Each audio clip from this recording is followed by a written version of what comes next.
We are talking about partial and semi-partial correlation coefficients and how these can understand the role of variables in a regression model. In the last video, I started talking about semi-partial correlation coefficients, and I want to go into a little bit more detail about those now. Here's a little diagram. It looks rather complex, but let's see if I can help simplify this for you. It's illustrating what it refers to as parts and partials. So the first thing that I'll mention to you is that a part correlation coefficient, you see here the word parts, is the same as semi-partial. Some people refer to them as semi-partials, some people refer to them as parts. So I have included both terms in my presentation so that you can be familiar with both. I typically call them semi-partials, but you will hear some people refer to the part correlation, and you'll know it's the same as when I say semi-partials. One symbol that is used for semi-partial correlations is just an SR, semi-partial correlation. S for the semi-partial, R for the correlation, and here I'm looking at the semi-partial squared, and it is the first one, because we could do multiple semi-partial correlation coefficients. We could have a semi-partial correlation coefficient for, right now we've been looking at income after accounting for beds, but we could have one the other way around. And as we add more variables, we could have more of these. Because of this, sometimes people will use a notation. Let me get to a page here to show you, where they actually indicate the specific variables that you're removing the variation from before correlating. Remember that I showed you that a semi-partial correlation for income with the response variable, which is physicians, that semi-partial correlation after accounting for beds, we can remove beds from income. And so we could write it this way. So in this case, it would be the semi-partial correlation coefficient would be the correlation coefficient of doctors, and that would be with income after removing beds. Now I'm actually writing out what the variable names are. You'll often see this written something like this. Okay, so that means that the correlation of the first variable, which is the response variable, with one of the other variables that we called variable 2 after removing the variation of variable 3. So you have to make clear what 1, 2, and 3 is, or you can do like I've done here. Or you can just say it in words or in your narrative. And of course, if we square that, then that would be the semi-partial or part squared. All right, a lot of terminology. Back to the diagram. So what do these ovals represent? They represent a picture of the total variation. So here is Y, our response variable. So this circle here, this oval rather, represents 100% of the variation in Y.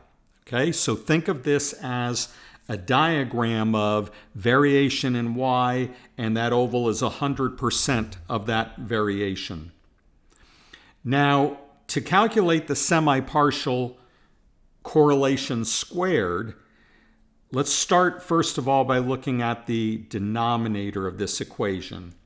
That's taking whatever's in A, this piece, and what's in B, this piece, and what's in C, and what's in E. So in other words, it's taking that same oval of Y. It's taking all of the variation in Y.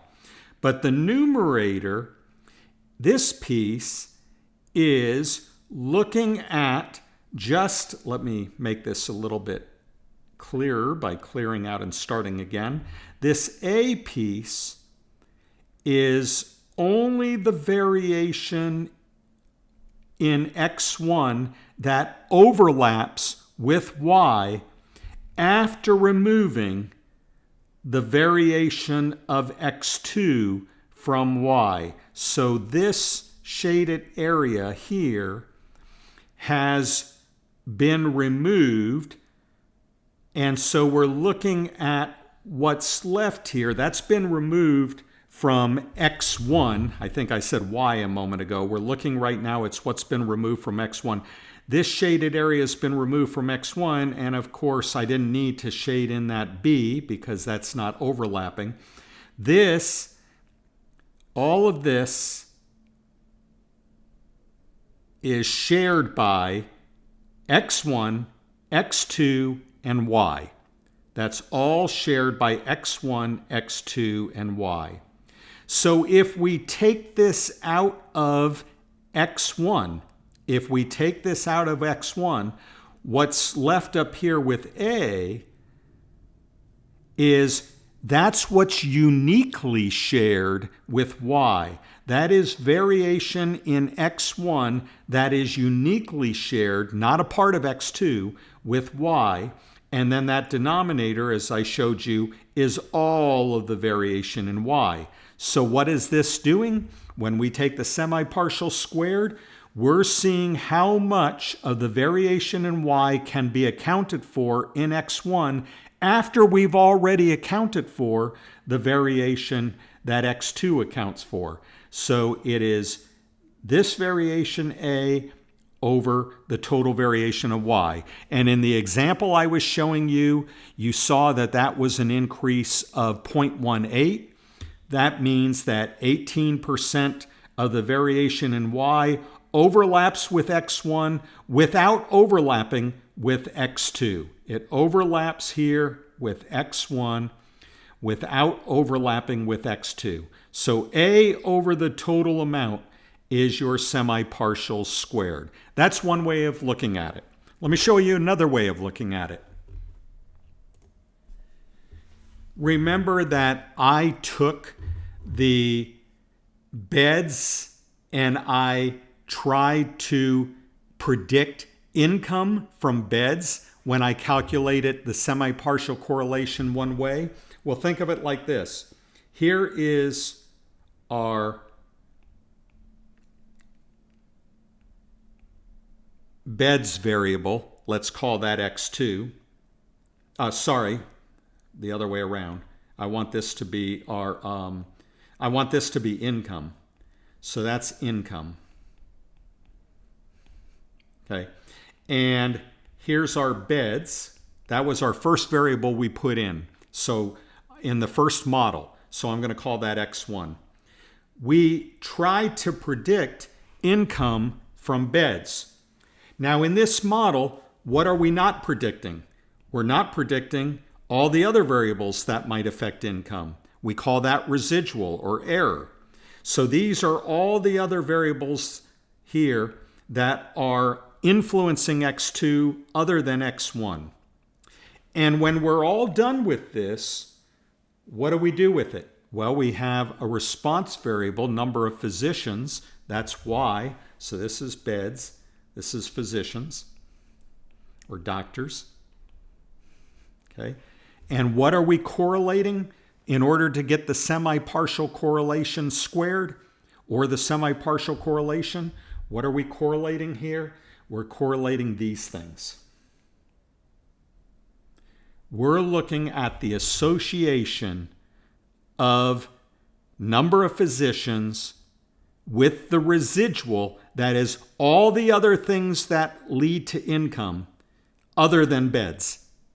Because beds in this model down here, we remove from income.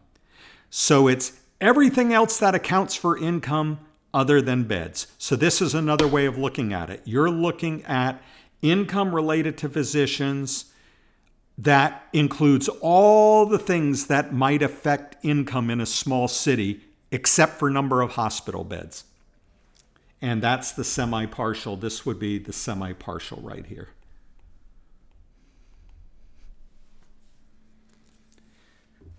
Okay, so back to our R script. Looking at our R script here, now let's go through again what we did, and maybe it will make more sense. We first looked at the correlation of physicians to hospital beds. The coefficient of determination was 0.09. And then down here, what we did was we added income to the model, saw that we got an increase of 0.18. So you can think of this as the semipartial coefficient of determination, that is the semipartial R squared. And that was the same as removing beds from income, correlating, in which case we would get a 0.42 semipartial correlation or a 0.18 semipartial correlation squared. What does it mean? It means that above and beyond the other variables that we have removed from our explanatory variable of interest, in this case income, how much more we can explain of the variation in response variable when we add that to the model. So obviously, you could have a situation where a correlation could be real strong. Let me see if I draw another picture here. A correlation of a response variable and an explanatory variable could be fairly healthy. However, if you bring in a lot of other explanatory variables in addition, and all those other explanatory variables account for this variation that's shared between y and x, then what's happening with all those other explanatory variables is that the semipartial of our x, I'm not sure why I called it x2, the semipartial of our x with y becomes near zero because these other variables have already been added. So when we did not have any of those other variables, we had a good, healthy correlation there.